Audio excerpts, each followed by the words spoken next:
नमस्कार दोस्तों, इस वीडियो में बात करेंगे ईवीएम के बारे में और उसको लेकर जो कंट्रोवर्सी चल रही है उसके बारे में। इस वीडियो में आपको बताऊंगा कि ईसीआई ने क्यों से बताया है ईवीएम को और लोग क्यों अनसेफ बता रहे हैं ईवीएम को। आइए शुरू करते हैं। हमें गिरफ्तार किया जा रहा है, ये इस बात का सबूत है कि चुनाव आयोग तैयार है, लेकिन सरकार बेईमान है और उसकी पोल न खुल जाए, ईवीएम की धांधली न खुल जाए, इसलिए हमें नहीं जाने दिया जाए। मैं उतार देता हूँ, गोली मार दो लोग। की जो लड़ाई है वो अंतिम सांस तक के एडवोकेट लड़ेंगे और ईवीएम की लड़ाई यही शांत नहीं होगी।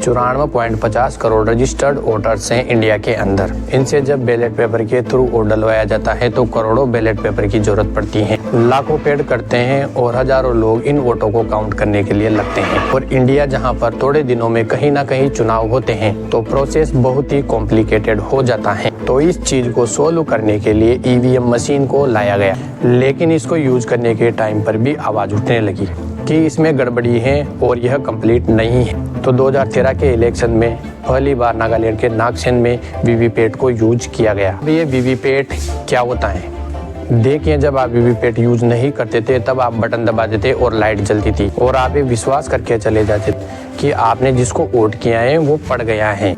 लेकिन वीवीपैट को ऐड करने से यह हुआ कि सेम मशीन के बगल में भी वीवीपैट को रखा जाता है। जब आप बटन दबाते हैं तो वीवीपैट में आपको एक पर्ची दिखती है जिसमें आपने जिसको वोट दिया है उसका नाम मेंशन होता है। आप उस पर्ची को लेकर नहीं जा सकते, बस आपको वह दिखाने के लिए होती है कि देखिए जो बटन आपने दबाया है उसी को वोट मिला है, और फिर वह पर्ची उसी बॉक्स के अंदर चली जाती है। वीवीपैट से आपको ट्रांसपेरेंसी तो मिलती है, साथ ही साथ डबल वेरिफिकेशन भी हो जाता है कि आप दोनों मशीनों से वोट काउंट कर सकते हैं और यह चेक कर सकते हैं कि सेम वोट डले हैं। तो वीवीपैट के ऐड होने से 3 मशीनें हो गई। एक बैलेट यूनिट, यह वह यूनिट है जिसमें आप बटन दबाकर अपने फेवरेट कैंडिडेट को सिलेक्ट करते हो। दूसरी हो गई वीवीपैट जिसमें आप वेरीफाई करते हो अपने वोट को। तीसरी हो गई कंट्रोल यूनिट, ये यूनिट वहाँ के ऑफिसर्स के पास होती है और इसके अंदर पूरी मशीन की प्रोग्रामिंग और डेटा रहता है। जब कोई वोट देने आता है तो पोलिंग बूथ ऑफिसर इस कंट्रोल यूनिट का बटन दबाता है, तब आपकी मशीन में ग्रीन लाइट जलती है और आप वोट डाल पाते हैं। इसका यह भी फायदा होता है कि वोटर मौका देकर कई बार अपनी फेवरेट पार्टी को बटन दबाकर 10-12 वोट ना कर। ये तीनों मशीनें आपस में कनेक्टेड रहती हैं। इसके अलावा इसमें और कुछ कनेक्ट नहीं कर सकते। इसको स्टैंड अलोन इंडिपेंडेंट मशीन भी कहते हैं और इसमें ना कोई इंटरनेट, ना कोई वाईफाई और ना ही ब्लूटूथ होता है, ताकि कोई दूर से इसको छेड़छाड़ ना कर सकें। इस मशीन को पूरी तरीके से भारत इलेक्ट्रॉनिक्स लिमिटेड और इलेक्ट्रॉनिक कॉरपोरेशन लिमिटेड ने बनाया है।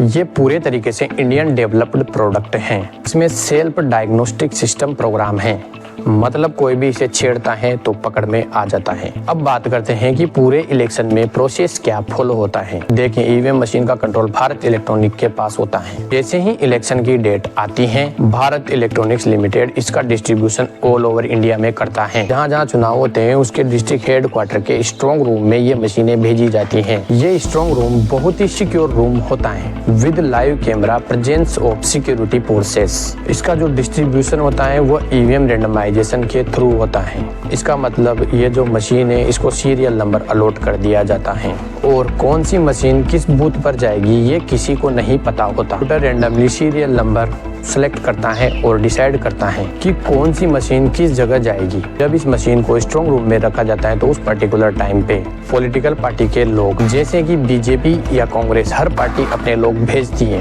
इलेक्शन कमीशन के ऑफिसर सबकी मौजूदगी में इस मशीन को रखते हैं। एक बार इस स्ट्रॉन्ग रूम में मशीन रख दी जाती है और लॉक कर दी जाती है, उसके बाद कोई भी इसको खोल नहीं सकता। पॉलिटिकल पार्टीज के रिप्रेजेंटेटिव समेत सबका रहना जरूरी होता है इस पूरे प्रोसेस में। स्ट्रॉन्ग रूम में कंटिन्यूसली लाइव रिकॉर्डिंग होती है और कोई भी पॉलिटिकल पार्टी आकर चेक कर सकती हैं इस लाइव रिकॉर्डिंग को। अब इसके बाद वेट होता है इलेक्शन डेट का। जैसे ही इलेक्शन डेट पास आती है, डिस्ट्रिक्ट के स्ट्रॉन्ग रूम से निकाल करके अलग अलग जगह पहुंचाया जाता है जहां वोटिंग होनी होती है। और जब ये मशीन वहां पहुंचती है तो सेम प्रोसेस जो इससे पहले वाले स्ट्रॉन्ग रूम में फॉलो हुआ था, वही सेम प्रोसेस फॉलो होता है। अब यहाँ से इसको पोलिंग स्टेशन में पहुंचाना होता है सेम लेवल की सिक्योरिटी के साथ। इन मशीनों में एक यूनिक आईडी होती है और उस यूनिक आईडी पर पर्टिकुलर पोलिंग असाइन होती है।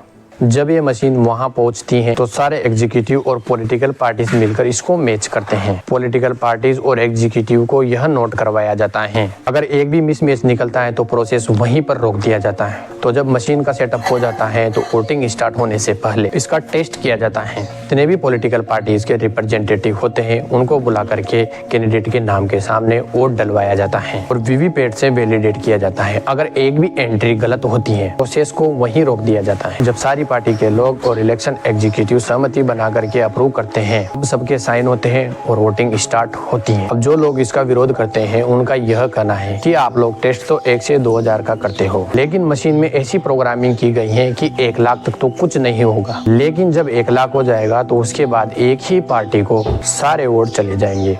ऐसा करने के लिए तो सबसे पहले जो पार्टी ऐसा कर रही है वो इस प्रोसेस के बीच में ही live camera, security, strong room सबको क्रैक करके मशीन चुरा ले और प्रोग्रामिंग चेंज करके वापस रख दें। लेकिन उसमें भी कितनी मशीन चुराओगे, आपको उसके बाद भी कैसे पता चलेगा कि जिस मशीन को आपने क्रैक किया है वो आपके क्षेत्र में ही जाएगी। ऐसा तभी हो सकता है कि जिसने मशीन बनाई है उसने बनाते टाइम ही सारी प्रोग्रामिंग सेट कर दी, लेकिन उस केस में भी रैंडम मशीन पिक करके लाख से ऊपर वोट करके चेक कर लिया गया रैंडम मशीनों पे। दूसरी चीज, जिसने मशीन बनाई है उसको पता होना चाहिए उस पार्टी के नाम, उसको सारे वोट ट्रांसफर करने हैं। उस पार्टी का अलॉटेड मशीन सीरियल नंबर क्या है वह पता लगाना सबसे मुश्किल है, क्योंकि वह सबसे बाद में जनरेट होता है। में एक चीज और बोली जाती है कि यहाँ से आप बटन दबाओगे तो वहाँ से आपको पार्टी को 2 बार वोट चला जाएगा। देखें बैलेट यूनिट में अगर आप 1 बार बटन दबाओगे तो वीवीपैट में 2 बार वोट आएगा और दोनों की काउंटिंग मिसमैच होगी और वोटिंग वहीं रद्द हो जाएगी। एक चीज इसमें यह भी कही जाती है कि जब सारी वोटिंग हो जाती है उसके बाद वोट बढ़ाए जाते हैं। तो जब वोटिंग कंप्लीट हो जाती है तो पोलिंग बूथ का जो इंचार्ज होता है वह सभी पॉलिटिकल पार्टीज के लोगों के बीच इकट्ठा होकर मशीन को सील करता है और साथ ही रिप्रेजेंटेटिव उसको चेक करते हैं कि सही से सील हुई कि नहीं।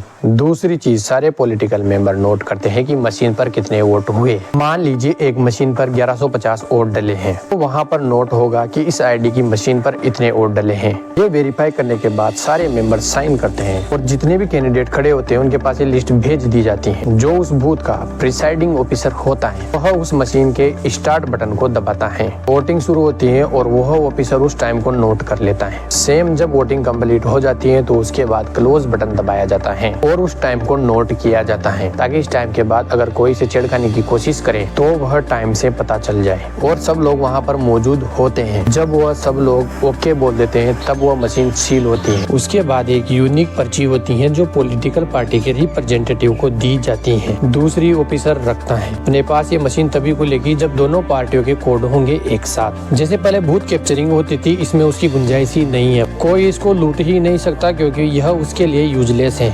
इसके बाद पूरी सिक्योरिटी के साथ स्ट्रॉन्ग रूम में इसको वापस लाया जाता है, सेम उसी प्रोसेस में जैसे इसको लाया गया था और सबकी मौजूदगी में इसको लॉक कर दिया जाता है। 24/7 लाइव कैमरा चलता है और इसकी फुटेज LED टीवी में चलती है, जहां पर सारी पार्टीज के रिप्रेजेंटेटिव इसको मॉनिटर करते हैं। अब जिस दिन काउंटिंग होनी होती है उसी दिन सारी पॉलिटिकल पार्टी और एग्जीक्यूटिव के सामने स्ट्रॉन्ग रूम का लॉक खोला जाता है और हर एक मशीन की सील चेक होती है। अगर एक भी मशीन की सील खराब होती है तो प्रोसेस वहीं पर रोक दिया जाता है। जब सारे मौजूदा लोग मशीन खोलने के लिए सहमति जता देते हैं तब मशीन खोली जाती है और मशीन खोलने के बाद उसको मशीन आईडी के टोटल नंबर ऑफ वोट से मैच किया जाता है।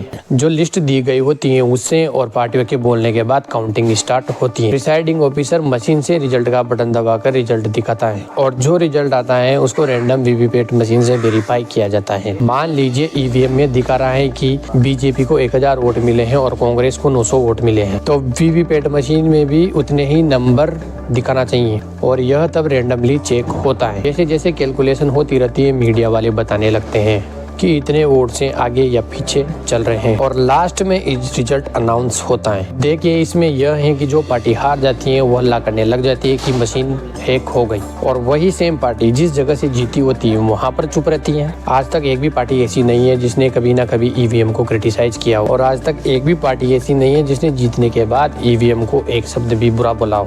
अब बात कर लेते हैं ईवीएम को लेकर जो कंट्रोवर्सी चल रही है उसकी। आदमी ने ईवीएम मशीन बनाई और उसका डेमो करके दिखाया, जिसमें से उसने 2 वोट केले को दिए, तो 1 वोट तो केले को गया और 1 वोट सेब को गया। तो देखते हैं यह वीडियो। वीवीपैट रखा है, ये मैंने वीवीपैट रखा है। अब कोई 2 वोटर को मैं वोट करा के दिखाऊंगा, पहले आप देखिए इसमें कोई तरीके से आपने यहाँ वोट करना है, मर जाऊंगा आप बनाना को वोट करिए। ये बनाना का बटन दबाइए, कैमरा नहीं झगड़ाओ, केले का बटन दबाइए।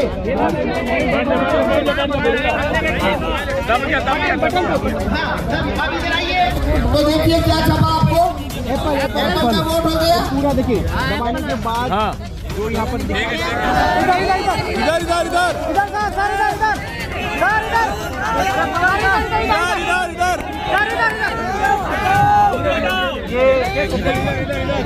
अब ये आवाज़ क्यों उठ रही है? क्योंकि चुनाव आयोग को 8 अलग अलग राज्यों से ईवीएम की गिनती और वीवीपैट पर्चियों के बीच अंतर आने की शिकायत मिली थी। जुलाई में जांच के आदेश दिए गए थे। नवंबर 2019 में आरटीआई के जवाब में चुनाव आयोग ने बताया था कि जांच अभी भी जारी थी, लेकिन सितंबर 2023 को चुनाव आयोग ने पर्चियां नष्ट कर दी। जांच किसकी होगी, जवाब क्या होगा, इस पर भी सवाल उठ रहे हैं। तमाम आईटी एक्सपर्ट और कंप्यूटर इंजीनियर भी दावा कर रहे हैं कि ईवीएम को हैक करना बहुत मुश्किल काम नहीं है। इसकी प्रोग्रामिंग में अगर बदलाव कर दिया जाए तो यह संभव हो सकता है। मतदाता वीवीपैट पर बटन दबाने के बाद एक पर्ची देखता है जो कि 7 सेकंड के लिए दिखाई देती है।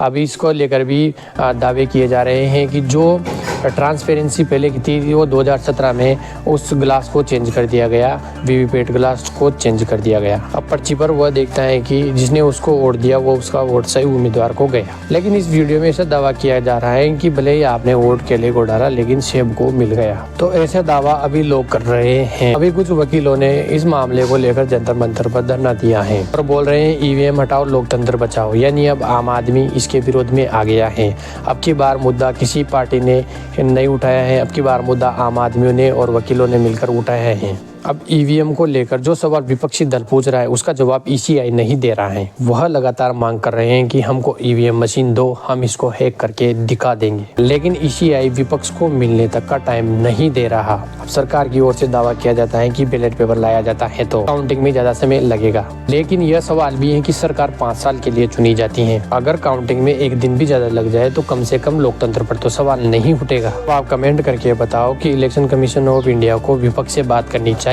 कि नहीं, उनको मिलने का टाइम देना चाहिए कि नहीं। अब ईसीआई विपक्ष से ना मिलकर ईवीएम की निष्पक्षता पर सवाल खड़ा कर रहा है। अगर ईवीएम पर सवाल उठ रहे हैं तो ईसीआई की जिम्मेदारी बनती है ईवीएम पर उठ रहे सवालों को क्लियर करना, ना कि उसकी तरफदारी करना। अब आप लोग डिसाइड करिए कि ईवीएम या बैलेट पेपर किसे चुना होना चाहिए, कमेंट में जरूर लिखें। अब चैनल को सब्सक्राइब जरूर करें और वीडियो को भी लाइक करें और वीडियो को ज्यादा से ज्यादा लोगों तक शेयर कीजिए। धन्यवाद दोस्तों, मिलते हैं अगली वीडियो में।